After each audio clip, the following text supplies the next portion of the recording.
Hello? Ito, andito na ako sa bahay.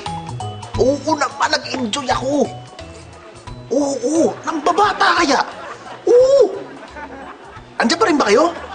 Hindi, kailangan ko umuwi na maaga kasi sabi ko sa misis ko na office party yung pinuntahan ko. Hindi dyan sa beer house. Sa ulitin pare ha. Sige. Ulit-ulitin natin ito. Ang sarap eh. Sige. Sige na.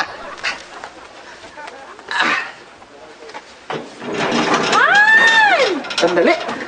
Medyo sira yung bakuran natin. Ayusin mo na lang. Hi, Han! Ano ba yan? Ang tagal mo na umuwi. Nakatulog na ako eh. I missed you. Kamusta yung office party? Naka-Santa outfit ka pa talaga, ha? Biglaan yung Santa outfit ko eh. Kasi ang daming tao eh. Medyo nagkasiyahan, kaya medyo na-late ako ng konti. Pasensya na.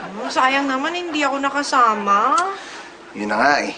Akala ko kasi bawal magsama. Kung alam ko lang, alam mo naman talagang isasama kita. Nagmadali nga ako may para makita ka. Diba? Sige, pasok na tayo. Tara.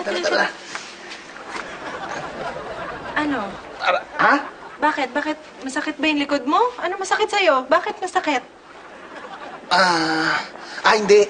Kasi, di ba sabi ko maraming tao kasi yung office mates ko, dinala yung mga anak nila.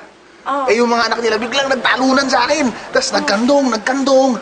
Tapos, ayun. At tapos nakasanta ka? Nakasanta ako. Siyempre, akala si Santa. Napasaya ko. Tapos gano'n. Tapos, ayun, namigay ako ng regalo. Bait.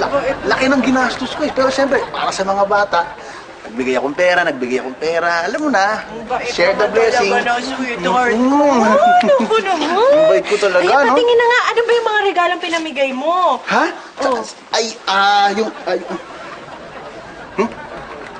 Ano to? Bakit may panty dito? Ha? Akala ko ba office party yung pinuntahan mo?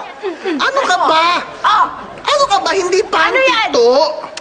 Sombrero ko to ng Santa, biglaan lang. Ikaw naman, no?